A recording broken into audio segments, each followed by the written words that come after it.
Thank you for watching Scary Bear Attacks. If you like this episode, please remember to hit the like button and leave a comment or two, then subscribe and click on the bell to receive notifications of whenever we release new videos. Also, please remember to share them to your social media. The middle-aged man pushed his way through some brush hanging over the trail.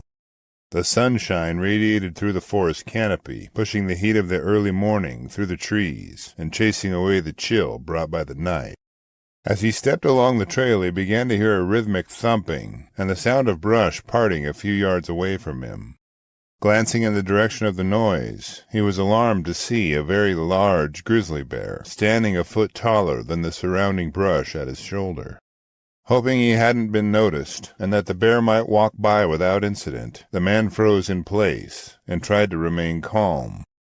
When it seemed the massive bear might pass him up, it lifted its nose and sniffed the breeze. The bear immediately spun in his direction and churned its way through the brush and branches that separated them. The man looked into the eyes of the angry bear as it closed the last few yards, wondering if this would be his last moments alive. Welcome back to Scary Bear Attacks. The western edge of Wyoming's Targhee National Forest has always been a place where the land seems to rise into its own kind of wild cathedral. Dense curtains of lodgepole pine pressing shoulder to shoulder, the darker bodies of Engelmann spruce climbing higher into the cool ridges, and quaking aspens flickering pale coins of sunlight along the forest margins. In summer the air carries the scent of pine sap, the sweetness of huckleberry thickets, and the drifting sounds of coyote howls and barks each evening. It's a place where moose browse quietly in willow bottoms, and where the shadow of a grizzly can still turn a quiet afternoon into a moment remembered for a lifetime. The slopes and canyons provide room for elk herds, while the predators, wolves in scattered packs, cougars skirting the tree lines, and brown bears leaving their deep, unmistakable prints, move like the forest's own heartbeat. The climate that summer in 1967 was typical of the high Idaho-Wyoming borderlands, with warm days, cool nights, and enough late-season snow still melting from the high Tetons to keep the draws damp and fragrant. It was in that setting, beneath the broad peaks that seemed to scrape the sky, that a local schoolteacher named Beryle G. Walker stepped into history in a way no one in his family could have anticipated. Walker was the sort of man communities quietly relied upon, a teacher with a calm manner and a steady hand. He had spent countless days in the woods long before this trip.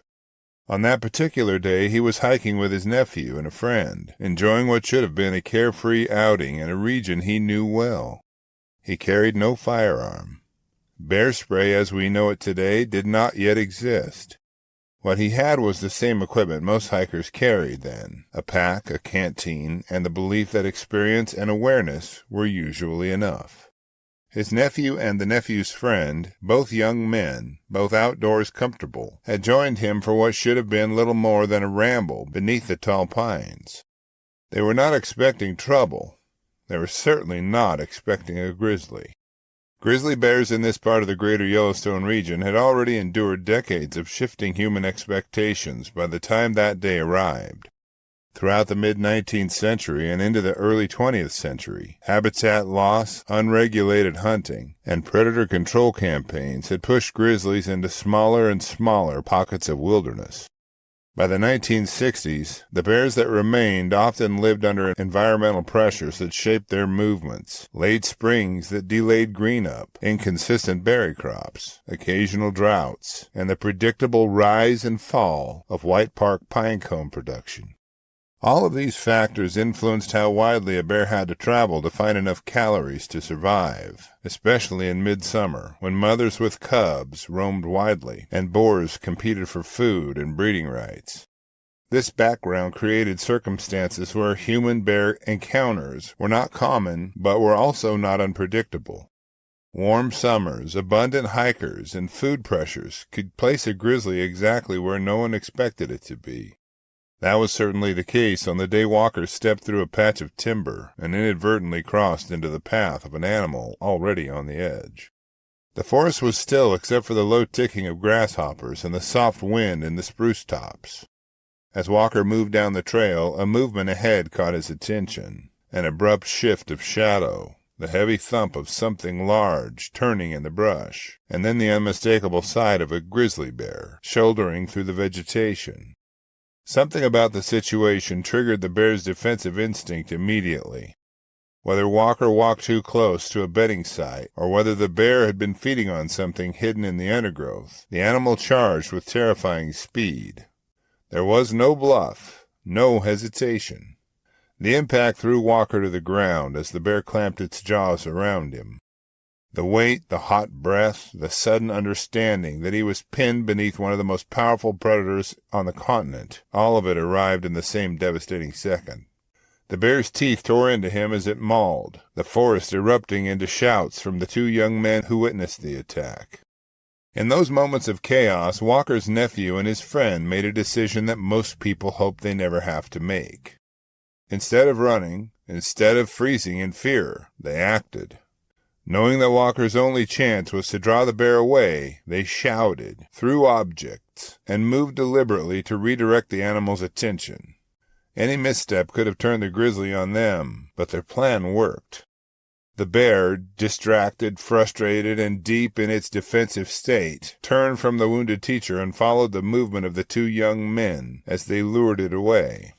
It was an act of extraordinary courage, done not for recognition, but because family and friendship demanded it. Their distraction eventually bought enough time for Walker to receive aid, and for rescuers to reach the area. The two men would later be awarded Carnegie Medals for their bravery, a rare honor given only to civilians who risked their lives to save others. Walker survived his injuries, though they were severe and required extensive medical treatment.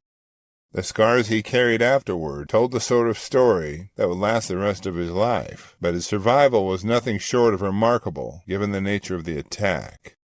The bear itself was not reported to have been euthanized, aligning with management practices of the era, in which bears involved in defensive encounters were often left undisturbed. The bear was never reported to be underweight, injured, or accompanied by cubs, nor was there any cached animal carcass discovered near the encounter site. In the end, wildlife officials concluded that the animal had simply reacted in the most primal way possible. A grizzly defending its space in dense timber, responding to a perceived threat, is the only language it knew. At the time of the 1967 attack, the greater Yellowstone population was at one of its historic low points due to earlier habitat loss and widespread predator control. Targhee National Forest covers hundreds of square miles of rugged, mountainous terrain, giving the remaining bears both room to roam and, occasionally, room to collide with humans who had no intention of meeting them. Bear attacks in the region during this era were sparse but typically severe, as nearly all involved surprised bears at close range. These trends would later shape the management decisions of the 1970s and beyond, including the federal protections that eventually helped grizzly numbers recover into the 21st century. The Targhee attack bore all of the hallmarks of a classic defensive charge. The bear was in dense forest, surprised at close range, and responded with immediate aggression toward the first human it encountered. There was no prolonged pursuit, no stalking behavior, and no indication of predatory intent. Everything about the encounter pointed toward the territorial defensiveness rather than hunting. There was no animal carcass cached nearby. The bear was reacting defensively to protect herself and her cubs from a perceived threat. Speaking of cubs, our Cub Tier membership on Patreon, linked below, will give you ad-free early access to episodes, photos, and notes. And the $3 per month goes a long way in helping me continue to produce educational and entertaining content like this. After reviewing the facts surrounding this episode, I'm left with a few questions for you. Why did the bear remain so close to the trail that day? Was it feeding, bedding, or simply moving through the timber at the wrong moment?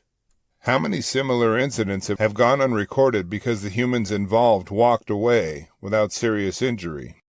And what would have happened if Walker's nephew and his friend had not acted with such breathtaking courage, stepping directly into harm's way to save his life?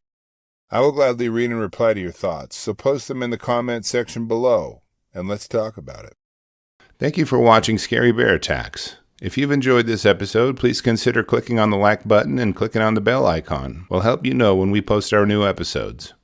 Posting our video links to your social media profiles furthers awareness, and it's fun. We slashed our prices in our merch store, linked below, so check out the bargains there while you shop. As a member of our human community, remember to adventure bravely and be careful out there, especially in bear country.